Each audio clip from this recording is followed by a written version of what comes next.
दोस्तों स्वागत है हमारे YouTube channel eras study point में। और बेटा आज हम कक्षा 9वीं गणित के प्रश्नावली 1.2 के सभी प्रश्नों को हल करेंगे। और कहने का मतलब है प्यारे बच्चों, यह जो वीडियो है वन शॉट होने वाली है, ठीक है। तो इसके आज हम सभी प्रश्नों को हल करेंगे, ठीक है। और ये भी बताएंगे कौन कौन से प्रश्न इंपॉर्टेंट हैं। तो दोस्तों देर न करते हुए पहले प्रश्न से और उनके सभी भागों को हल करते हैं एकदम मस्त तरीके से।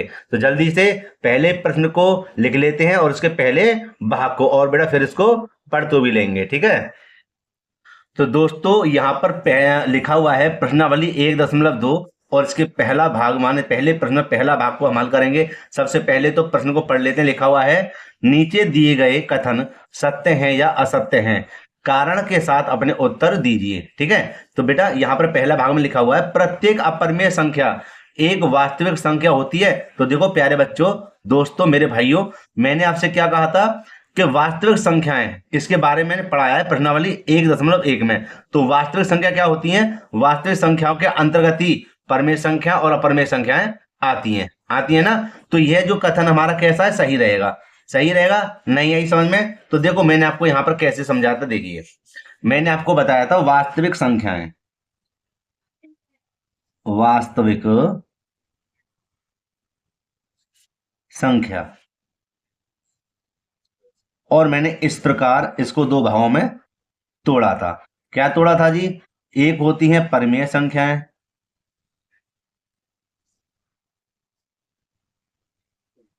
और एक होती है अपरमेय संख्याएं।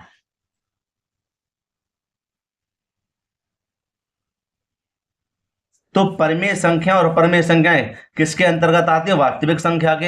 हैं तो हमारा कथन कैसा रहेगा? सत्य रहेगा, बिल्कुल, ठीक है। तो हमें तो यहाँ पर कारण के साथ अपने उत्तर भी देना है ना, एग्जाम्पल देना है। तो हम यहाँ पर लिखेंगे क्या? लिखेंगे दोस्तों यहाँ पर चूंकि वास्तविक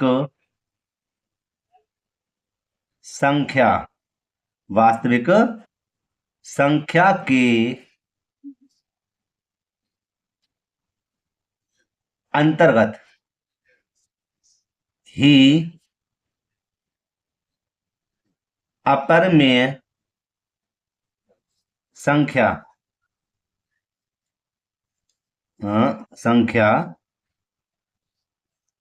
आती है। इसलिए क्या होगा? यह कथन कैसा बेटा?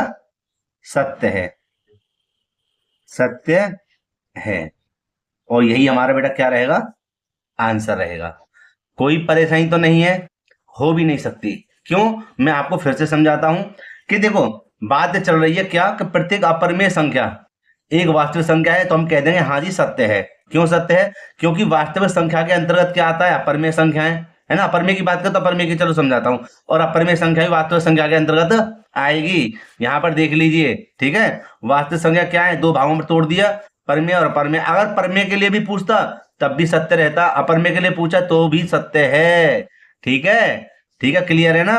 ठीक है बेटा। अब हल करेंगे इसके दूसरे भाग को, और दूसरा भाग इसके जस्ट नीचे लिखा हुआ ये रहा। तो भैया क्या लिखा हुआ है जी? लिखा हुआ है संख्या रेखा का प्रत्येक बिंदु रूट में m के रूप का होता है, जहां m एक प्राकृतिक संख्या है। तो दोस्तों इसको आराम से समझते हैं। इस बात को कैसे समझते हैं कि यहां पर एक तो मैं संख्या रेखा को खींच लेता हूं, ठीक है। क्या खींचते हैं? संख्या रेखा को यहां पर, ठीक है, जिससे आपको अच्छे से बेटा समझ में आ जाएगा। यहां पर खींच दें, अच्छा भी लगेगा, रेखा देख लो सीधी है कैसी है, ठीक है। ये हमने रेखा ही खींच ली, है ना। और यहां पर हमने बीच में रख दिया क्या?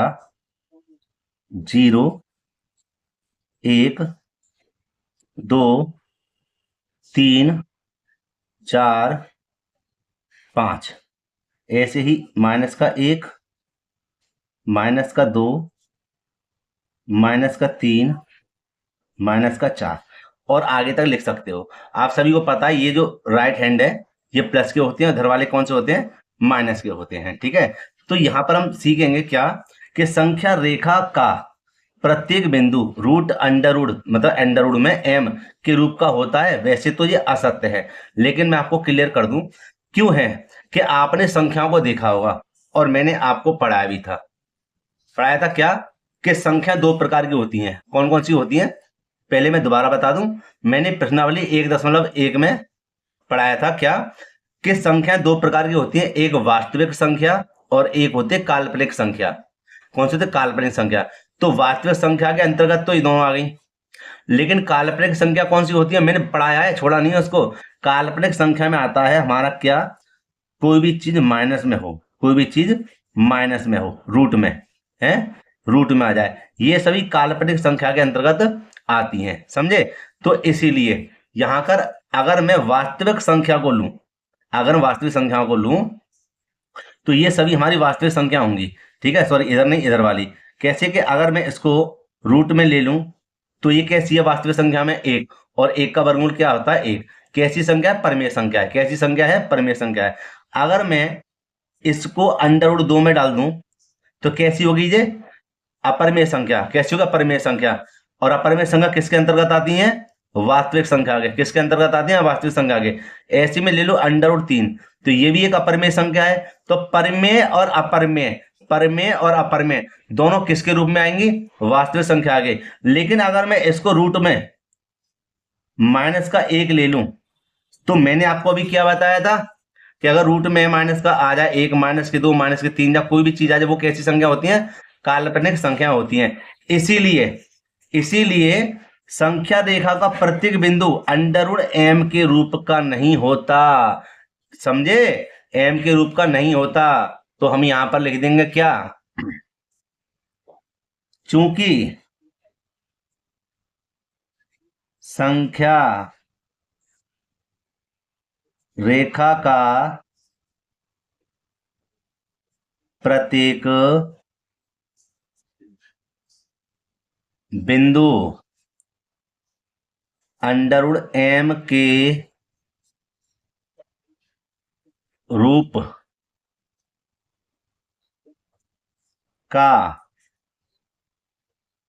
नहीं होता, अतः, दो बिंदु लगाने थे, यहां लगा दिए। अतः यह तरीका, अतः यह कैसा है, असत्य है। कैसा है, असत्य है, ठीक है बेटा। और यही हमारा क्या रहेगा, आंसर रहेगा, ठीक है। तो तभी तो कहते हैं, देखो इंट्रोडक्शन माने कभी भी प्रश्नावली को शुरू करने से पहले उसके जो बेसिक होता है उसको आपको समझना चाहिए। लेकिन बच्चा क्या करता है, तुरंत प्रश्नावली पे टूट पड़ता है और कहता है यार ये तो मतलब ज्यादा ही दिमाग खराब हो रहा है, तो आगे बढ़ता जाएगा, आगे बढ़ता जाएगा। अरे आपको पहले समझना है, आपको समझ में आएगा तभी तो आप हल कर पाओगे इस चीज को। और आप क्या करते हो, सीधे प्रश्न पे कूद जाते हो और उसको रट लेते हो। अरे रटने से थोड़ी फायदा चलेगा, आगे भी आपको काम पड़ेगा, है, चाहे हिंदी हो, गणित हो, चाहे विज्ञान हो, कोई भी चीज हो। रटंत विद्या फलंत नहीं, और फलंत है तो आवत नहीं, है। तो वही वाली कहानी है, रटने से काम नहीं चलेगा बेटा, उसको समझो, उसकी गहराई को समझो क्या चीज है। आप समझ जाओगे तो तुरंत उन अभ्यासों को, प्रश्नावलियों को, या कोई भी चीज है, आसानी से उसको ज्ञात करते रहोगे, है ना। ठीक है, तो मैं उम्मीद करता हूं ये दोनों ही भाग इसके अच्छे से समझ में आ गए होंगे। ठीक है बेटा, तो अब हल करते हैं क्या, अगले भाग को, इसके को, है ना। चलो अगले भाग को लिख लेते हैं यहाँ पर। अब देखो यहाँ पर बेटा इसके तीसरे भाग को लिखा हुआ है, प्रत्येक वास्तविक संख्या एक अपरिमेय संख्या होती है, नहीं होती। क्यों नहीं होती, समझो। अगर अगर हम एक ले लें, कैसी संख्या, परमेय संख्या है, ठीक है। दो ले लें, क्या है, परमेय संख्या है। लेकिन मैं इस पर अंडर रूट 2 लिख दूं तो कैसी अपरमेय संख्या है। अगर मैं इस पर अंडर रूट 3 लिख दूं तो कैसी है, अपरमेय संख्या है। तो अपरमेय संख्या है, लेकिन वास्तविक संख्या एक अपरमेय संख्या है, तो अपरमेय संख्या भैया कैसे हो जाएगी, नहीं होगी ना, क्योंकि इसमें परमेय भी आ रहा है और अपरमेय भी आ रहा है ना, आ रहा है ना। तो इसलिए नहीं हो सकती। तो कह सकते हैं प्रत्येक वास्तविक संख्या एक अपरमेय संख्या नहीं है, क्योंकि वास्तविक संख्या अंतर्गत अपरमेय और परमेय दोनों संख्याएं आती हैं, ठीक है। लेकिन ये तो ख्याली किस पे कह रहा है, अपरमेय संख्या है, तो इसलिए नहीं है, ठीक है। तो यहां पर हम लिख देंगे, चूंकि प्रत्येक वास्तविक संख्या एक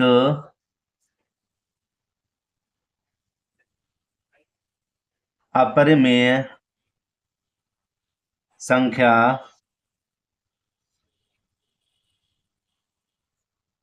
नहीं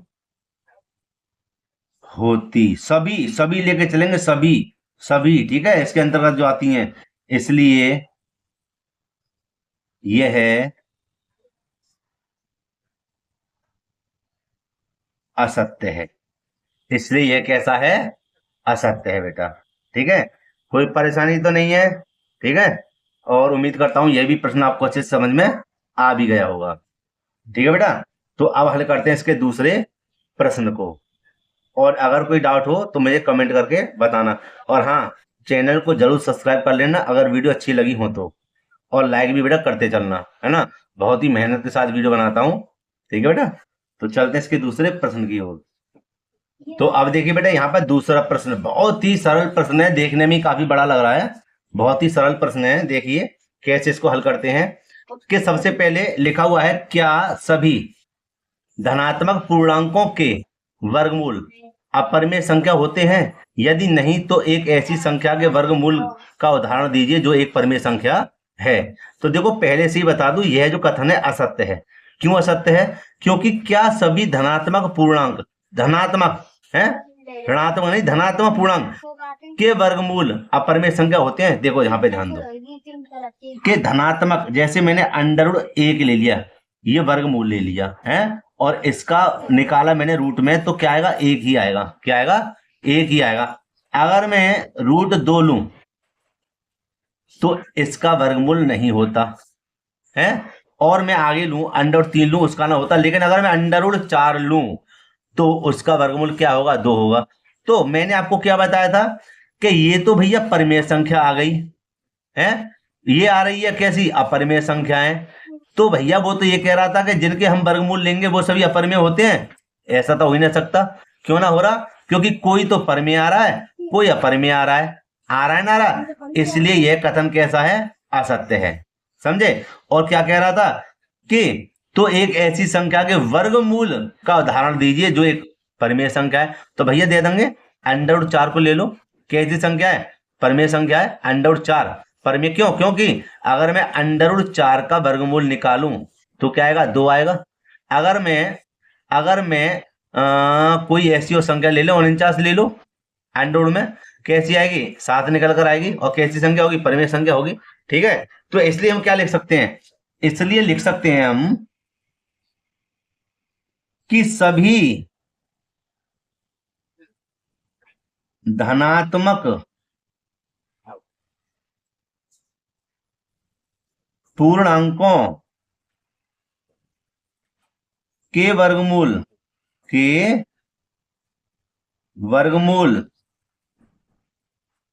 केवल अपरिमेय संख्या, अपरिमेय संख्या नहीं होते या नहीं होती हैं। ठीक है, नहीं होती हैं। ठीक है बेटा, इसलिए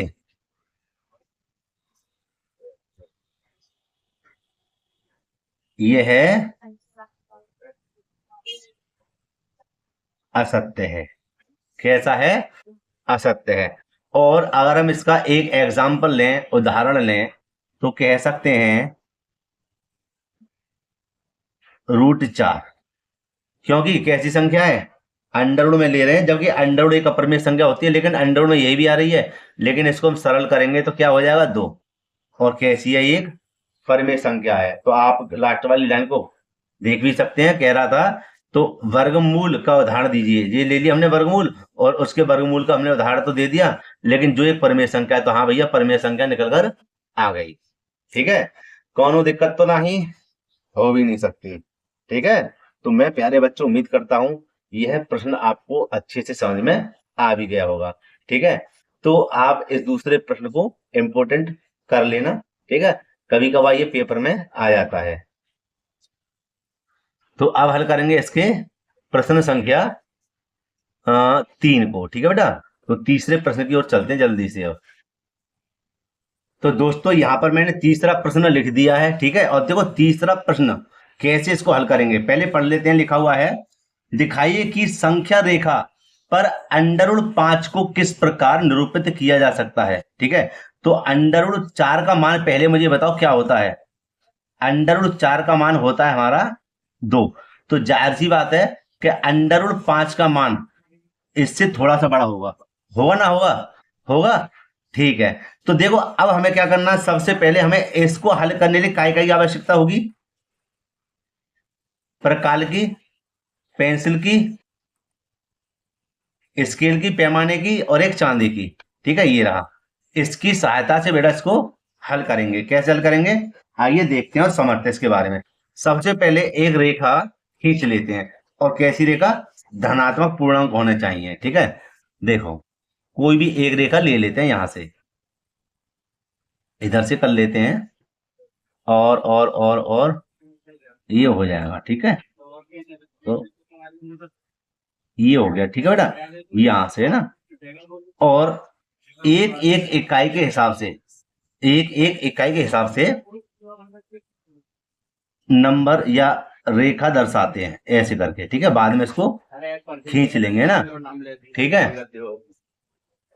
और देखो बेटा ऐसे ही यहां से, ठीक है, थोड़ा थोड़ा एक एक इकाई के बाद यहां पर निशान लगा देते हैं, ठीक है। लगाने के बाद में इन सभी के नाम दे देते हैं। क्या कि यहां से लिख देते हैं जी 0, और यहां लिख देते हैं -1, -2 दिखाने के लिए वैसे ही, 1 2 3 4 5 6 7 और 8, ठीक है।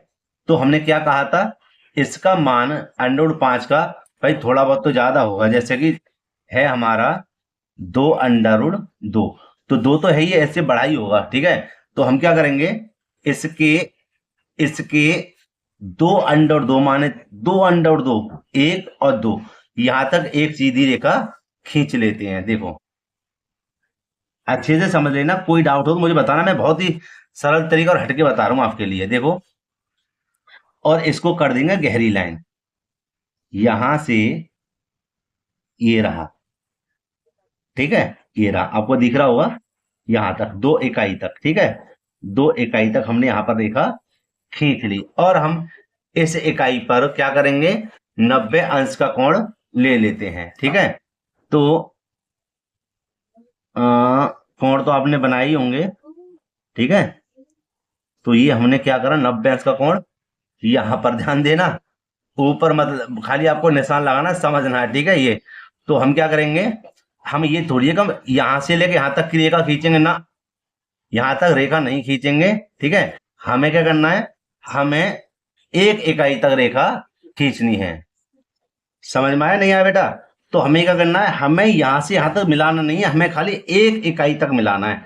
यहां से कितना इकाई, एक इकाई तक, ठीक है। तो मैं सीधी रेखा रख लेता हूं, और एक इकाई, ठीक है, यहां से यहां तक रहेगी, ठीक है। तो ये हमारा क्या रहेगा, लंब हो जाएगा। ये हमारा क्या है, आधार है। क्या है हमारा, आधार है, ठीक है। और हम इसको यहां से एक इकाई जो खींची है, ठीक है, यहां से यहां तक इसको मिला ही देंगे। ये रहा, ये मिल गया, ठीक है। कोई परेशानी, कोई परेशानी तो नहीं है। तो ये तो हमने एक इकाई खींचा था, तो एक हो गया इसका लंब। ये 2 आधार हमारा कितना हो गया, 2 यहां से यहां तक, ठीक है। और ये जाहिर सी बात है भैया, ये √5 रहेगा। कितना रहेगा, √5, ठीक है। क्योंकि ये 4 √4 का वर्गमूल 2 होता है, तो 5 का ज्यादा ही रहेगा, 2√2 होता है, कुछ होता है, ठीक है। तो एक काम करते हैं, इसको दर्शाते हैं, ये कैसे आया 1 2, और ये कैसे आता है। तो देखो ये होता है पाइथागोरस प्रमेय की सहायता से। किसकी सहायता से, पाइथागोरस प्रमेय की सहायता से। पाइथागोरस प्रमेय क्या कहती है, आइए समझते हैं। पाइथागोरस प्रमेय कहती है भैया, यहाँ पे पहले चलो एक काम करता हूँ, लिख देता हूं, पाइथागोरस पाइथागोरस प्रमेय से। और भैया पाइथागोरस प्रमेय कहती है कि कर्ण का वर्ग बराबर होता है लंब का वर्ग है और आधार का वर्ग। और मैंने कई सवाल कराए भी हैं, ठीक है। फिलहाल अब ये नया चैप्टर चल रहा है, नया अध्याय चल रहा है, सत्र चल रहा है, तो उसके आधार पे आप समझिए। तो हम क्या करेंगे। हाँ अच्छा, लंब हमारा कितना है, 1 इकाई था, तो 1 का वर्ग कर देंगे। आधार हमारा यहां से यहां तक था, तो कितना है, 2 इकाई है, तो 2 का कर देंगे वर्ग। ठीक है, ये मैंने क्या बताया था, ये कर्ण है, तो कर्ण को ही तो मैं दर्शा रहा हूँ कैसे निकले कर्ण। ठीक है, कर्ण लिख सकते हो आप इस तरीके से, कर्ण का वर्ग बराबर। ठीक है, तो 1 का वर्गमूल 1 रहेगा, 2 दूनी कितने हो जाएंगे, 4। और कर्ण ये वाला जो वर्गमूल है, पहले कितने हो गए, 4 और 1 5 हो गए, ये जो वर्गमूल है इसमें हो जाएगा √5। तो ये है ना, यही तो आया कर्ण निकल कर हमारा, कितना आया, √5। तो यही तो मैं दर्शाना था। तो हमने संख्या रेखा पर भी इसको दर्शा दिया, समझे, और मैंने इसको समझा भी दिया कि ये इस प्रकार हल होना बेटा। ठीक है, तो दोस्तों मैंने यहाँ पर प्रश्न संख्या तीसरे को पूरा पूरा हल कर दिया है, और उम्मीद करता हूं यह आपको अच्छे समझ में आ गया होगा। ठीक है, अगर कोई डाउट है इसमें तो आप थोड़ा सा बेटा इसको पीछे बैक करके देख लेना, है ना, पूरा पूरा समझ में आएगा। बहुत ही सरल तरीके से मैंने इसको समझाया है। ठीक है, और संख्या रेखा पर भी इसको दर्शा भी दिया है ना। अच्छा, ये तो रहा हमारा क्या, प्रश्न संख्या 3। क्या है हमारा प्रश्न संख्या 3।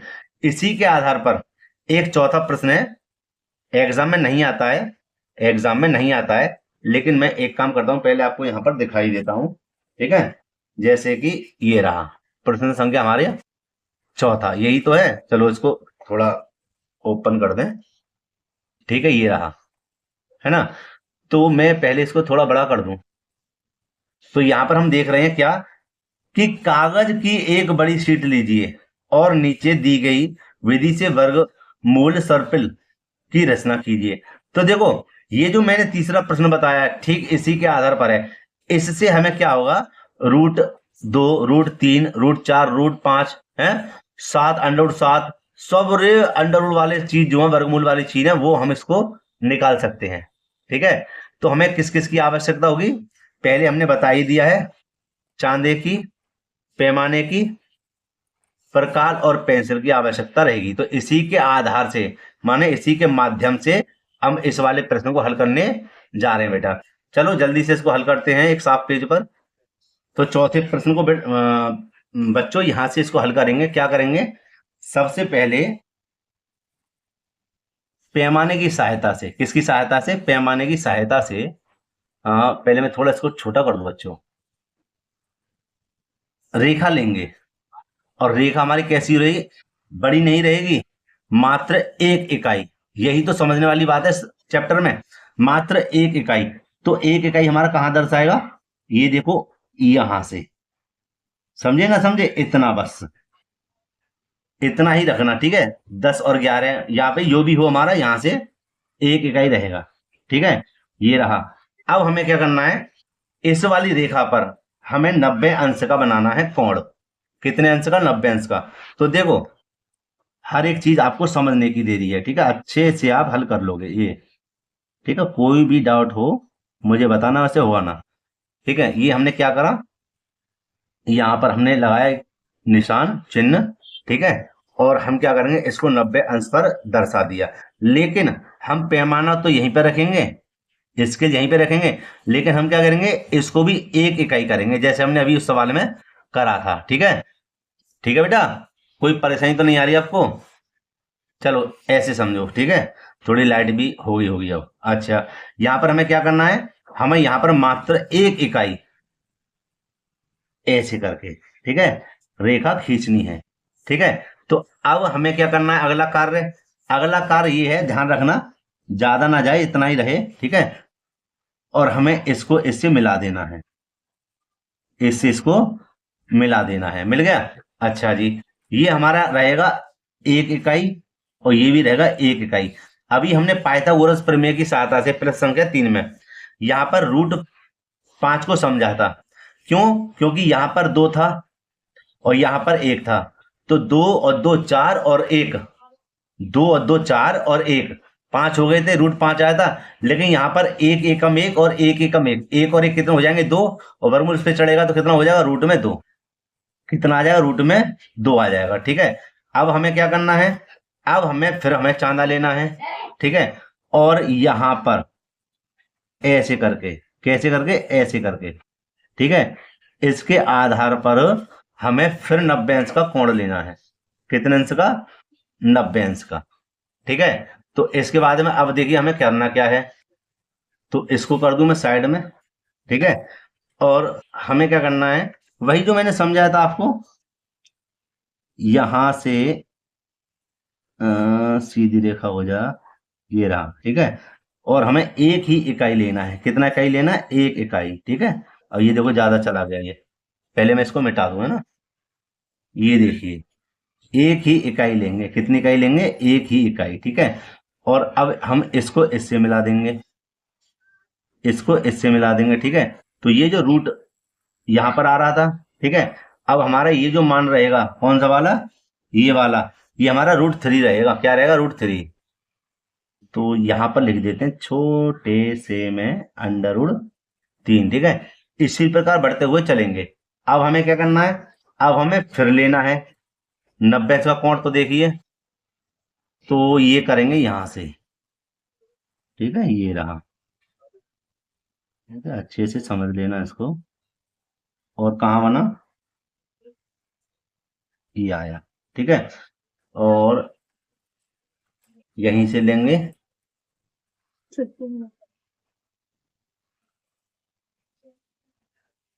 ठीक है, ये हो गया हमारा इतना। ठीक है, और इसको खींचेंगे यहां से यहां तक। ठीक है, यार देख लेना। ठीक है, जल्दबाजी में बनाना बना, मैं अभी जाता हूँ। ठीक है, अब देखिए, अब हमें फिर बनाना है, तो हम क्या करेंगे, यहां से लेंगे। माने देखो, सभी जितनी बार भी कोण बनेंगे, वो जितने बार भी कोण बनेंगे, सब इसी के मैंने कोने कोने पर रखा हुआ है ना। तो फिलहाल यहाँ पर मैं एक और बता दूं आपको, ये बना। ठीक है, तो हमें क्या करना है, यहाँ पर हमें लेना है, यहां से कर लें इसको। पहले तो सीधी रेखा देखें, कहाँ गया। ठीक है, और हल्का सा इधर कर लूँ, फिर गलत हो जाएगा। ये आया। ठीक है, ऐसे करके एक इकाई तक ही, और मिलाना कहां से कहां तक है, ये रहा, कोने से ही लेना है ना। ये आ गया। ठीक है बेटा, तो हम, ये हमारा 2 3 है, कितना होगा, √4 रहेगा, √4 रहेगा। ठीक है, ऐसी √5 6 ऐसी 17 18 जो भी बने आप उसको बना लेना। ठीक है, तो यहां पर हम क्या करेंगे, इस तरह का प्रश्न वैसे तो आता नहीं है, आ भी जाए तो इसी प्रकार बेटा इसको हल कर लेना। ठीक है, और कोई डाउट हो तो मुझे बताना। तो ये बेटा प्रश्न संख्या कौन सी थी, 4। और उम्मीद करता हूं ये आपको अच्छे से समझ में आ गया होगा। और प्यारे बच्चों, प्यारे दोस्तों, प्यारे भाई और बहनों, अगर इस वीडियो में कोई भी डाउट हो तो मुझे कमेंट करके बताना, लेकिन अच्छी सी कमेंट ही करना। ठीक है, मैं उम्मीद करता हूँ वो आपको ये प्रश्नावली अच्छे से समझ में आ भी गई होगी। तो प्यारे बच्चों, प्यारे मेरे भाइयों साथियों, मैं वीडियो को यहीं पे समाप्त करना चाहूंगा। अगर वीडियो अच्छी लगी हो तो लाइक करना, जो छात्र चैनल पर नए हैं चैनल को जरूर सब्सक्राइब कर लें, और बेल आइकन भी प्रेस कर लें, जिससे आने वाली वीडियो नोटिफिकेशन समय समय पर मिलता रहे। दोस्तों मिलते हैं इसी प्रकार की एक और वीडियो के साथ। जय हिंद।